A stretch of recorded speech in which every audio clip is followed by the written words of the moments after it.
NB Notícias. Oferecimento. Enzima Clínica, a melhor do Brasil.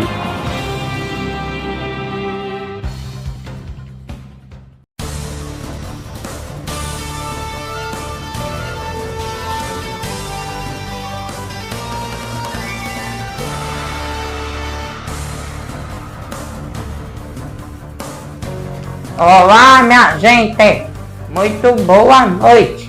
A partir de agora começa a retrospectiva PB Notícias 2025. Desde já pedimos a licença para entrar na sua casa para gente fazer os fatos que aconteceram neste ano. E se liga no último fato que vai acontecer aqui, certo? Então, produção, pode apertar o botão da retrospectiva, porque nós estamos apenas começando.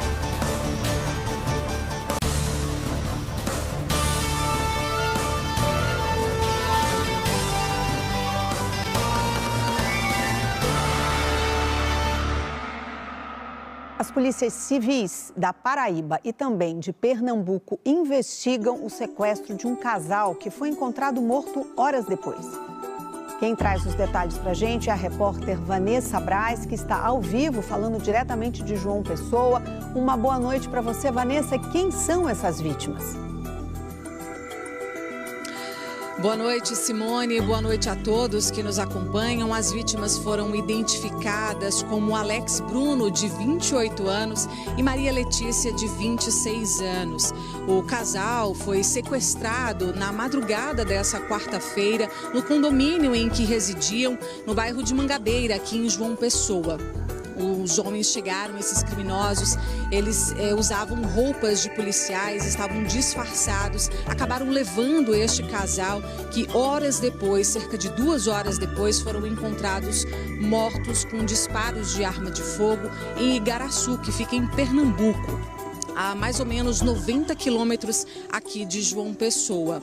As investigações, elas permanecem sendo realizadas aqui na Paraíba. A Polícia Civil segue o andamento das investigações com relação ao sequestro, já em Pernambuco com relação ao duplo homicídio. Alex, essa vítima, ele teria envolvimento com tráfico de drogas, inclusive teria relação com facção criminosa lá de Pernambuco. Já a Maria Letícia, ela teria um mandado de prisão em aberto. As investigações continuam em diligência. Mais uma vítima do pediatra Fernando Paredes Cunha Lima compareceu na Delegacia da Infância e Juventude na manhã dessa terça-feira para oficializar a denúncia contra ele. Ela é sobrinha da esposa do pediatra e foi abusada aos 7 anos de idade. Eu tinha 7 anos de idade e foi na casa dos meus avós, em Campina Grande, quando a gente estava todo mundo lá. Foi uma vez só.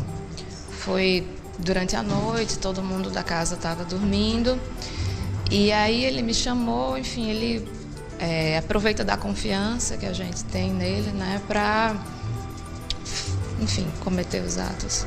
Naquele momento, você tinha consciência de que estava sofrendo algum tipo de abuso? O que passou na sua cabeça? Não, não tinha. Inclusive, depois que aconteceu, eu fiquei me sentindo culpada, né? Como se eu tivesse culpa de ter deixado aquilo acontecer.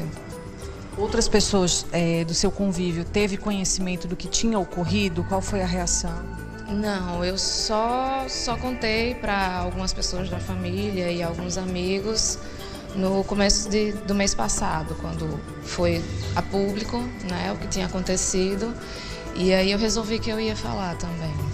Thaís também chegou a participar do protesto pela prisão preventiva de Fernando Cunha Lima. É importante a gente chamar a atenção para essa causa, mostrar que nós estamos dispostas a lutar por justiça e para encorajar também outras pessoas que estejam passando pelo mesmo, né? É uma situação muito difícil, então qualquer movimento que a gente fizer para se unir, se fortalecer é importante.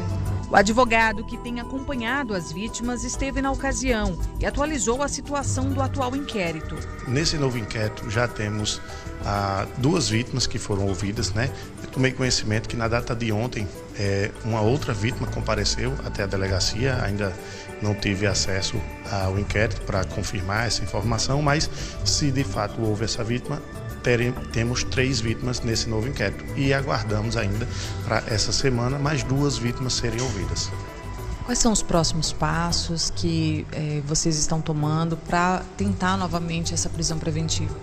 Inicialmente, aguardamos o decurso do prazo da defesa, né, em relação ao recurso que foi impetrado em face da decisão que negou a prisão preventiva e a produção de provas, e aguardamos que, após a apreciação do magistrado sobre o juízo de retratação, que caso ele não se retrate em relação à sua decisão, que o Tribunal de Justiça ele venha a decidir de forma coerente, como tem decidido em outros casos semelhantes, inclusive recentemente manteve a prisão do diretor da escola do Rangel, né, e venha sim a decretar a prisão do Fernando Paredes Cunha Lima. Fátima Antonella, de 16 anos, e Gustavo Batista, de 13 anos. 2 adolescentes cheios de sonhos que foram interrompidos por uma curva perigosa. O ônibus que perdeu o controle, ainda sem explicação, levaria os 2 para a escola como de costume. Mas, infelizmente, não deu tempo. Este ônibus escolar saiu da cidade de Pilões para deixar estudantes na cidade de Guarabira, quando aproximadamente às 6h40 da manhã, ele perdeu o controle em uma das curvas da Ladeira do Espinho. Um detalhe muito importante é que ele percorreu uma distância de aproximadamente 35 metros, até parar no guarda-reio em um toco de uma árvore. Isso acabou protegendo mais uma capotagem, até porque existe um barranco de uma altura de aproximadamente 30 metros e a situação poderia ter sido muito mais grave. Uma perícia complementar vai ser realizada para trazer mais detalhes do que aconteceu nesse trágico acidente. As 30 pessoas que estavam no veículo, em sua maioria crianças e adolescentes, foram levadas para o Hospital Regional de Guarabira. Pelo menos 22 ficaram em observação no município, mas outras 7 foram transferidas para o Hospital de Emergência e Trauma Senador Humberto Lucena, em João Pessoa, devido à gravidade dos ferimentos. Gratidão a Deus pela vida das minhas filhas, dos que ficaram vivos, e a Deus que amenize a dor dos pais que perderam seus filhos. Num momento tão difícil desse, é o que a gente só pode pedir. O motorista era novo, a primeira vez que ele estava dirigindo, não conhecia a estrada, que é muito perigosa. Nós vamos agora para os nossos comerciais. Continue com a gente, pois a gente tem muita coisa para se captar nessa retrospectiva. Aguardem aí!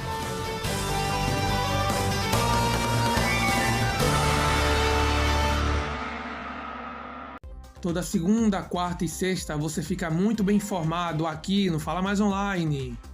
Eu, Alan Henrique, trago as principais notícias regionais sobre o mundo do rádio, da TV e da comunicação, com agilidade, credibilidade, opinião e com a sua participação.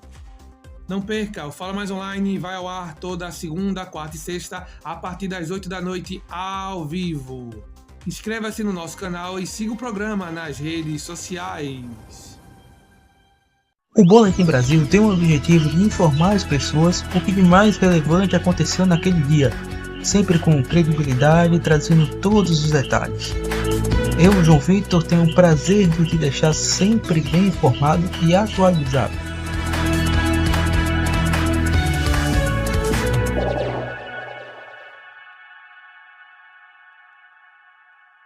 Quer saber das informações da Paraíba? A DNZTV é a melhor web TV para você ficar bem informado tudo que acontece no nosso estado. DNZTV, a sua melhor web TV da Paraíba.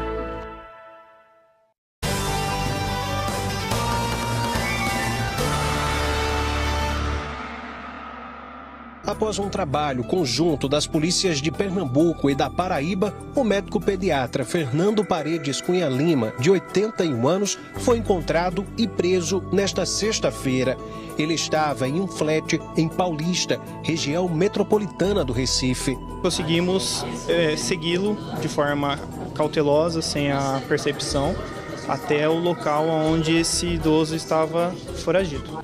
As investigações contra o médico começaram em julho de 2024, depois das primeiras denúncias.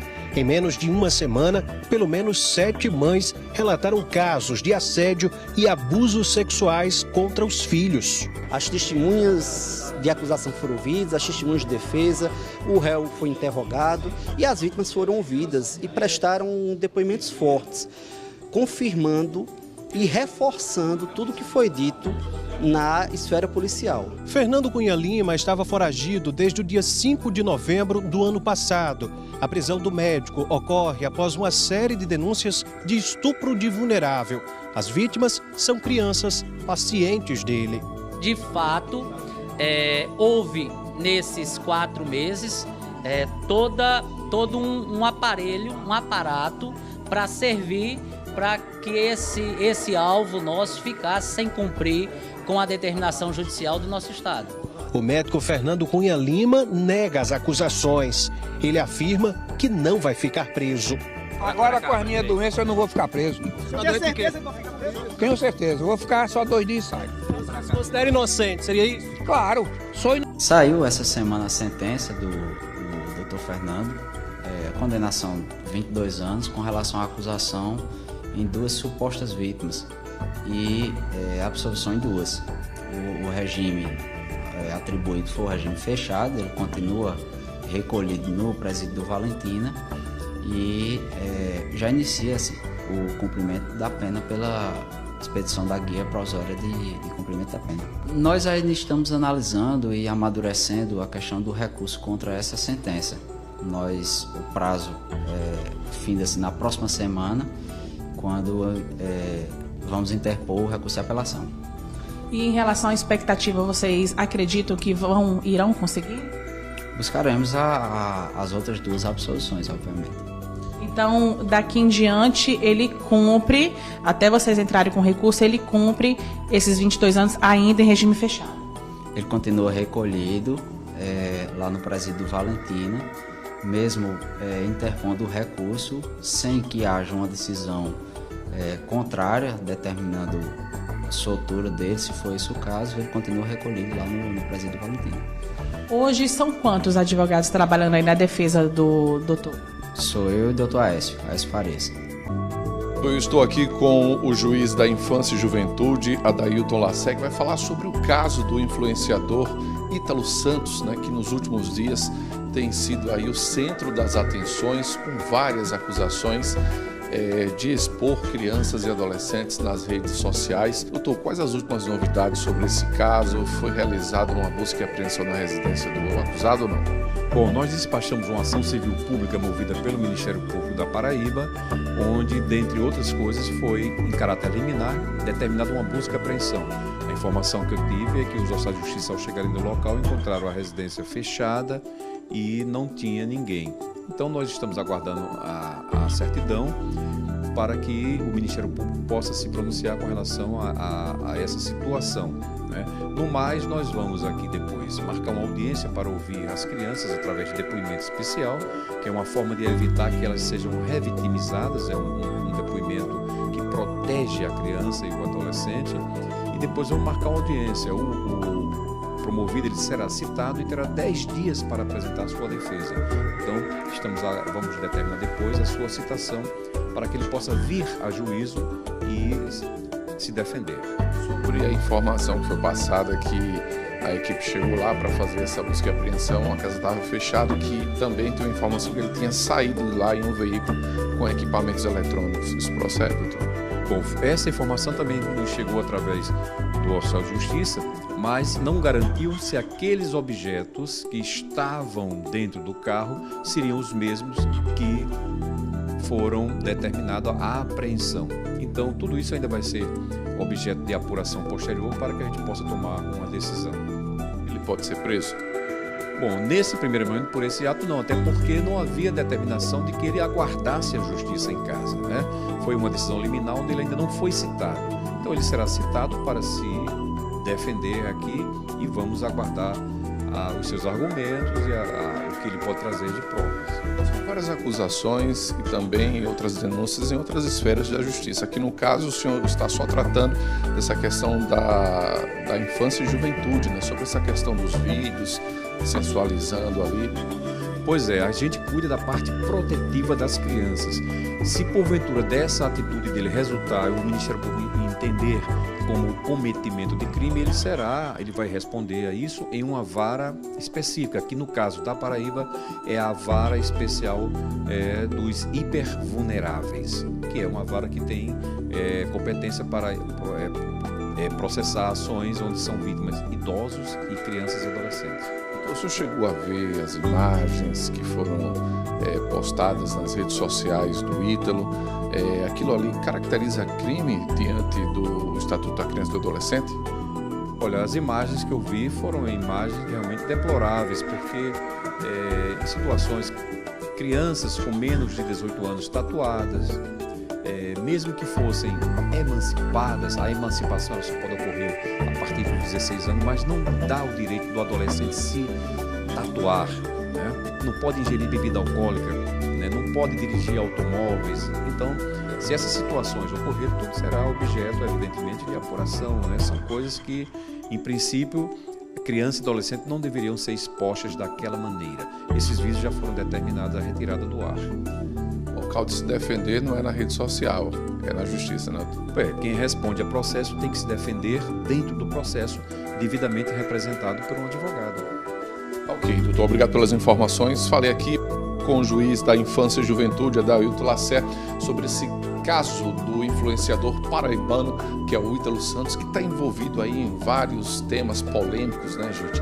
Tudo isso foi explanado nessa última semana e, inclusive, há uma informação, né, que ele fez uma declaração recentemente nas redes sociais de parceiros, mas, como a gente falou aqui, o local de se defender realmente é na justiça e vamos aguardar os próximos passos sobre esse caso. O projeto aprovado ontem foi protocolado há 6 anos, mas andou depois da repercussão do vídeo do influenciador Felca denunciando a exploração de menores nas plataformas. O texto prevê uma mudança no ECA, Estatuto da Criança e do Adolescente. Aumenta a pena para quem praticar aliciamento na internet. Hoje a pena é de 1 a 3 anos de prisão e multa. Passa para 1 ano e 4 meses até 4 anos de prisão, além de multa. Ainda precisa de votação no plenário da Câmara e depois no Senado. Também nessa quarta-feira, entidades de defesa da criança e do adolescente e representantes do Unicef e do Ministério Público conversaram com o presidente da Câmara, Hugo Mota, e pediram que seja votado já o projeto do senador Alessandro Vieira, que já foi aprovado no Senado. Entre outros pontos, o texto prevê que as plataformas sejam corresponsáveis pela publicação indevida de conteúdo infantil.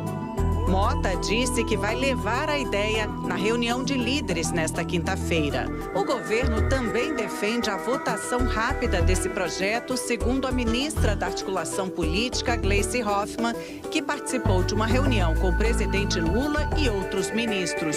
Um texto mais amplo sobre a regulação das plataformas será enviado mais adiante. Na Paraíba, por ordem da Justiça, a Polícia Militar do Estado cumpriu mandado de busca e apreensão na casa do influenciador Ítalo Santos. Segundo o condomínio, ele já tinha retirado equipamentos eletrônicos. Ítalo é suspeito de exposição e exploração de crianças e adolescentes. A Justiça mandou suspender perfis deles nas plataformas. Ítalo e Israel foram presos nesta sexta numa parceria entre a Polícia Civil aqui de São Paulo e também a Polícia Rodoviária Federal. No momento das prisões, 8 pessoas estavam na casa e 8 celulares foram apreendidos com o casal. Para a polícia, há indícios fortes de que eles estavam fugindo. A informação que nós tínhamos é que eles estavam em rota de fuga, sim, para fora do Brasil. A gente não sabe exatamente, pode ser por Foz do Iguaçu ou pode ser pelo sul mesmo, para a gente... As ordens de prisão foram expedidas pelo juiz da 2ª Vara da comarca de Bahia, na Paraíba. Na decisão, ele afirma que a prisão dos investigados é imprescindível para a preservação das investigações e que Ítalo e Israel buscaram destruir e ocultar provas fundamentais às investigações. O juiz também aponta que a prisão é necessária quando a pessoa procura fugir do local do crime. Ainda segundo o documento, há fortes indícios de tráfico de pessoas, exploração sexual e trabalho infantil artístico irregular, produção de vídeos com divulgação em redes sociais e constrangimento de crianças e adolescentes, entre outros crimes.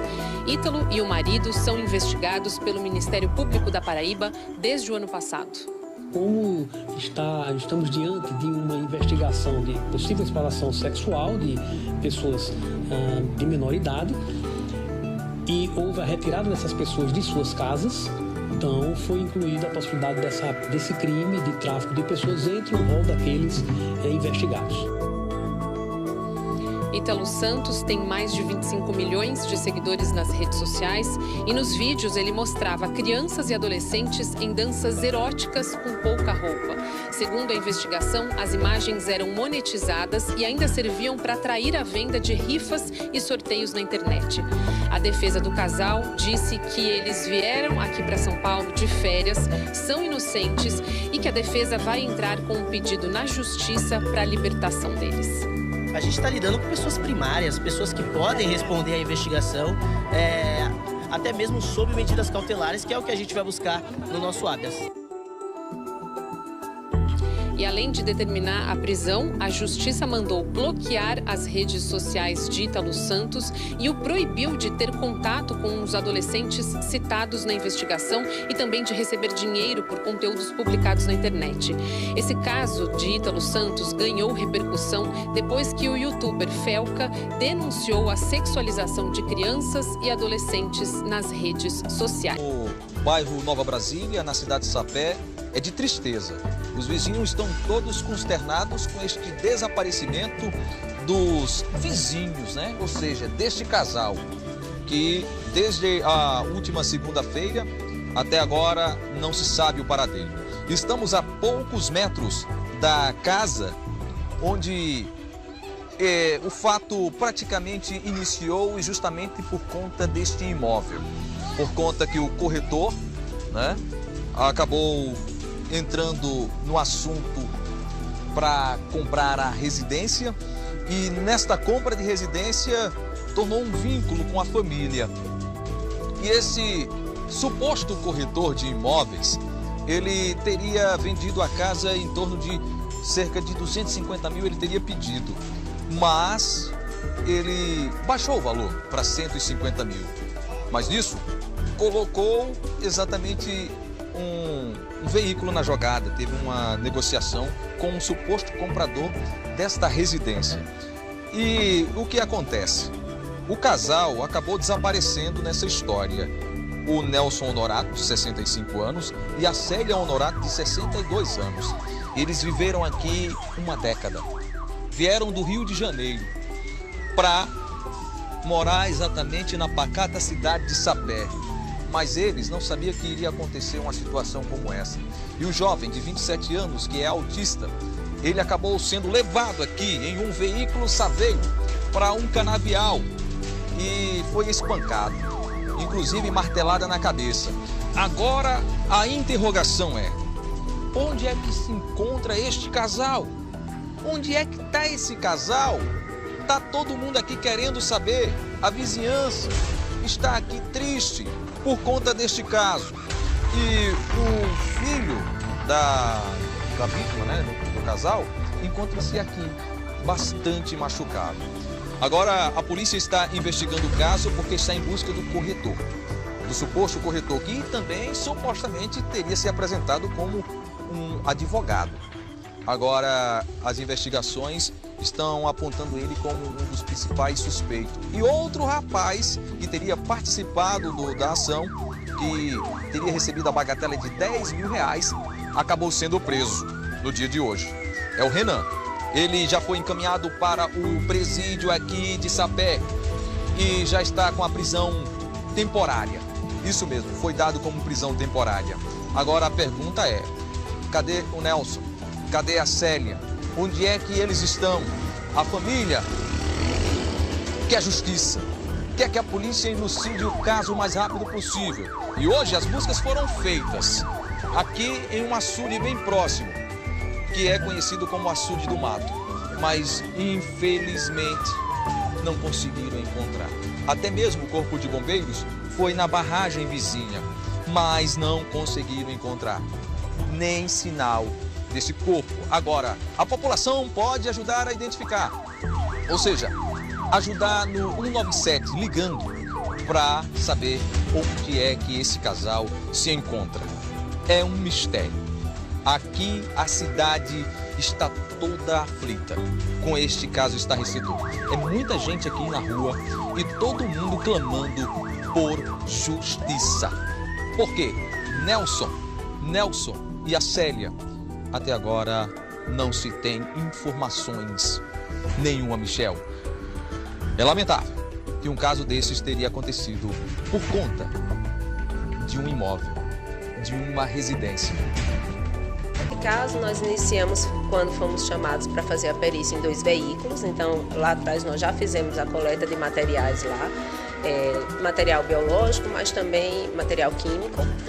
Ontem nós fomos chamados para essa ocorrência, os peritos foram até o local onde estavam os corpos, fizeram a perícia do local, também foram coletadas algumas larvas que lá se encontravam para serem encaminhadas para o laboratório de entomologia forense. E aí, com esse estudo dessas larvas, poder precisar o tempo de morte, para ver se condiz realmente ou se o estado estava mais avançado do que para um período mais curto. Foram também, hoje está sendo feita a perícia cadavérica, né, o exame cadavérico nesses 2 corpos. O que eu já tive de informação é que foi possível identificar que se trata de um corpo de uma mulher e de um homem, mas ainda a identificação não será possível pela papiloscopia, pelas digitais, devido a esse avançado estado de decomposição. Então serão coletados materiais de DNA para que seja feito o confronto desse material com o filho das vítimas, possíveis vítimas, se forem os pais, né? Os objetos inclusive foram encontrados na região como sandálias, também pode ajudar nesse processo de identificação? Na verdade a gente tem a amostra mais real, que é do próprio corpo. Então, para fazer um DNA de um objeto, fazer uma extração de um DNA de um objeto, é melhor a gente fazer o DNA do próprio corpo. Então foram retirados dentes, né, amostras dentárias e também material ósseo para fazer esse DNA.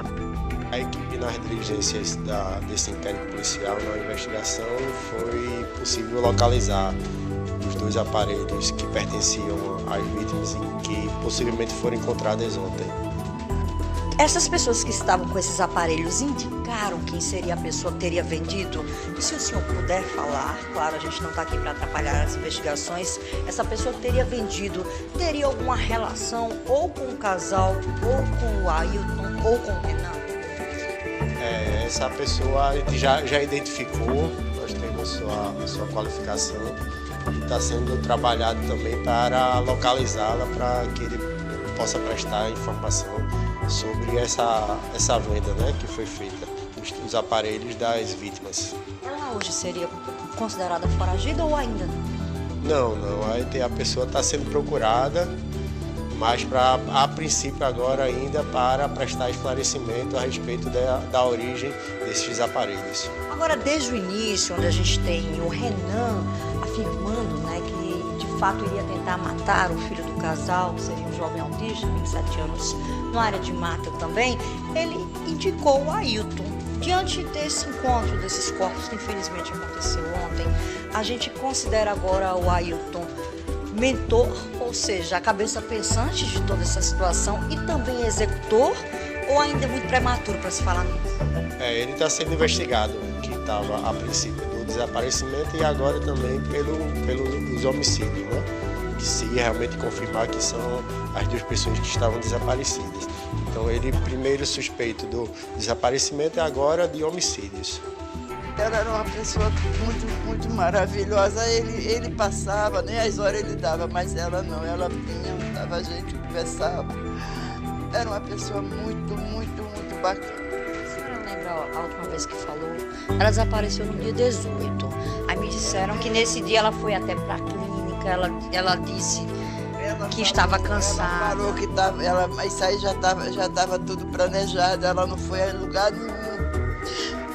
Dia 18 ela não foi a lugar nenhum. A senhora acha que ela não está? Não, foi ele que obrigou. Ele deve ter obrigado ela a ligar para a vizinha e para a sobrinha dela. A senhora sente isso? Sinto, eu sinto. Ela foi obrigada a mandar um áudio forçado dizendo que estava naquele dia ali. Ela ia para o hospital, mas não foi não.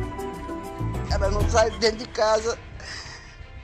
Eu estava em casa, mas não deu nenhum. A informação é de que um casal que seria natural de Santa Catarina estaria morando aqui há 2 anos. Mas o casal já não estava mais juntos, porém tinha um filho de 11 anos. Esse filho autista e cego. Como o pai estava em Santa Catarina, ele pediu para se aproximar mais dessa criança e a mãe permitiu que essa relação, esse vínculo pudesse acontecer. Então ele veio para cá no intuito de levar a criança para Santa Catarina. A mãe, como eu disse, havia permitido, só que na sexta-feira a criança foi levada, no sábado a mãe mantinha contato perguntando se a criança estava bem, se tinha se alimentado e ele respondia que sim, mas não mandava vídeo, não permitia uma ligação de vídeo. E quando foi nesse domingo, a mãe recebeu a ligação desse ex-companheiro dela informando que tinha perdido a cabeça com a criança e matado o menino e que teria indicado a localização onde o corpo estaria. Ele acabou se entregando para as autoridades em Santa Catarina. A criança foi identificada como Arthur Davi, de 11 anos. Segundo o delegado, o genitor, Davi Piazza, tinha planejado essa viagem e a mãe da criança, assim como os familiares em Santa Catarina, estavam cientes. Foi programada com a genitora, já tinha passagem da criança, então tudo estava devidamente já programado, calculado. A família de Florianópolis já estava esperando a criança chegar, entendeu? Então, realmente, ele premeditou tudo e a intenção dele, na verdade, não era carinho nem afetividade, era praticar um ato de horror, um ato de terror contra uma criança de 11 anos. O corpo do pequeno Arthur Davi, de 11 anos, foi enterrado exatamente neste local, uma cova rasa. A polícia, ao chegar aqui, se deparou com a criança dentro de um saco preto. Estava numa posição como fetal. A informação que a gente recebeu é que este pai teria trazido a criança até aqui através de um motorista de aplicativo. Se houve esse tipo de corrida por aplicativo, imediatamente esse motorista deve se apresentar à central de polícia, procurar a nossa delegacia de homicídios para que a gente possa conversar, dialogar e colher mais informações sobre toda a circunstância criminosa. As investigações permanecem e contam com o apoio das autoridades de Santa Catarina, onde o suspeito se entregou. Pois é, um caso que chamou a atenção, que foi a morte da criança autista de 11 anos de idade, identificada como Arthur Davi Velasquez Piazza, que aconteceu no bairro do Costa e Silva neste último fim de semana. O pai, o Davi Pinto Piazza, teria tirado a vida da criança e este fato gerou bastante repercussão. Eu vou conversar agora com o superintendente da Polícia Civil, Dr. Cristiano Santana, que vai trazer informações a respeito do recadeamento do suspeito de 38 anos de idade. Como é que está o andamento deste caso, delegado? De fato, esse caso, bastante repercussão, não poderia ser diferente, um caso revoltante. E todo o acompanhamento, compartilhamento de informações que foi feito entre a Polícia Civil aqui no estado da Paraíba, com a Polícia Civil de Santa Catarina, nos primeiros momentos em que o corpo foi localizado, ainda aqui na capital paraibana, e esse contato foi feito com a equipe de homicídios plantonistas imediato, com a equipe da Polícia Civil daquele estado, e que possibilitou, como já foi informado pelos veículos de imprensa, a prisão, possibilitou a prisão deste pai, né? E as tratativas agora são no sentido, de realizar o recambiamento deste preso do estado de Santa Catarina para a capital paraibana. Então são tratativas que, inclusive, elas envolvem Poder Judiciário, Secretarias Estaduais de Administração Penitenciária dos dois estados, para que se obedeça o devido fluxograma e que se possa, enfim, no menor tempo possível, fazer esse recambiamento e para que ele fique à disposição aqui, custodiado no sistema prisional aqui do estado da Paraíba, à disposição da Justiça. Esse prazo estabelecido pode ser que seja rápido? Como é que é esse processo? Depende de quem? É realizado todo esse procedimento, como já a gente informou em alguns veículos de imprensa, na tratativa do sistema de administração penitenciária dos dois estados, e aí com intervenção também do Ministério Público, do Poder Judiciário, mas as tratativas iniciais estão sendo formalizadas e haverá esse acompanhamento também, repito, com todo o intuito de agilizar todo esse fluxograma e esse procedimento para que ele venha para cá e permaneça custodiado no estado da Paraíba e à disposição da Justiça. Os procedimentos iniciais foram tomados, repito, e que possibilitou a sua prisão no menor tempo possível. Todos os elementos de materialidade foram colhidos aí para dar robustez e materialidade e para que ele possa sofrer as condenações, responder ao processo criminal, e quem se confirmando todo esse material as condenações que serão impostas aí futuramente após a extinção criminal pelo Poder Judiciário. Mas é aguardar agora, existe um procedimento a ser observado, um fluxograma, não só nesse caso, como em todos os casos em que se trata de recambiamento de presos de outros estados. Obrigado pelas informações ao delegado Dr. Cristiano Santana. Só vou fazer uma correção em relação ao nome, né? É Davi Piazza Pinto. Eu tinha falado ao contrário.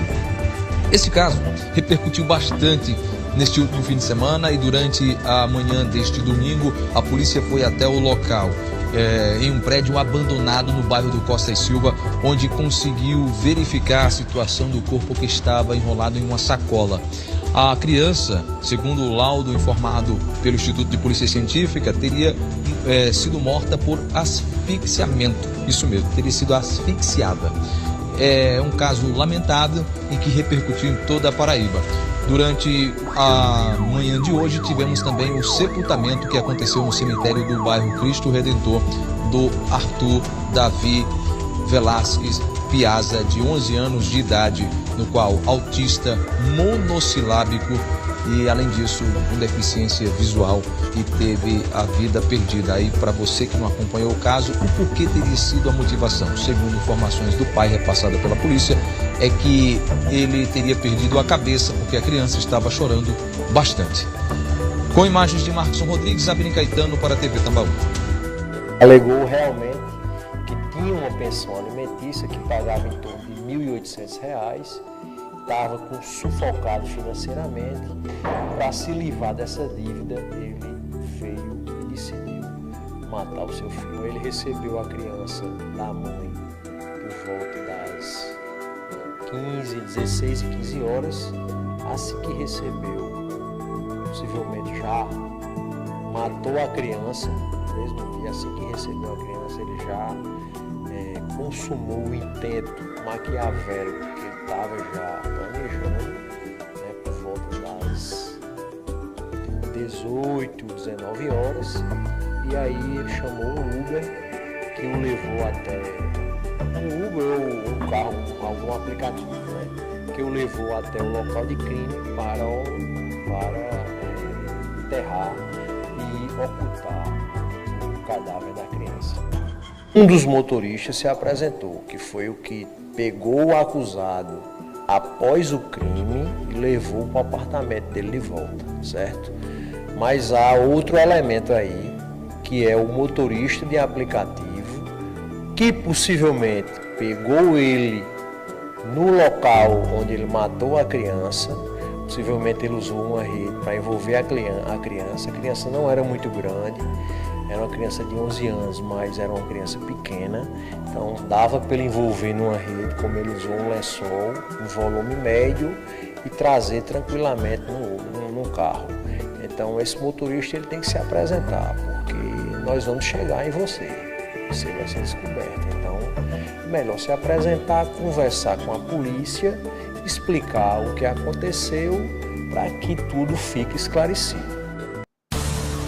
E esse foi o PB Notícias na sua retrospectiva 2025.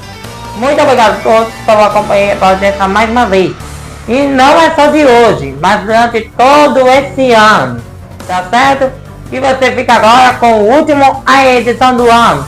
E no cenário, vocês só vão saber a partir de agora, porque o cenário vai estar totalmente diferente.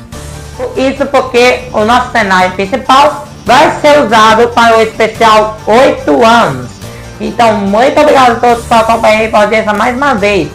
E a gente se encontra só no ano que vem com uma nova identidade visual e dou um showzinho para essa identidade aqui. Vai ser bom enquanto durou, tá certo? Beijo pra vocês, vamos embora, fica agora com a edição e a gente se encontra somente no ano que vem. Então, obrigado a todos, tchau pra vocês!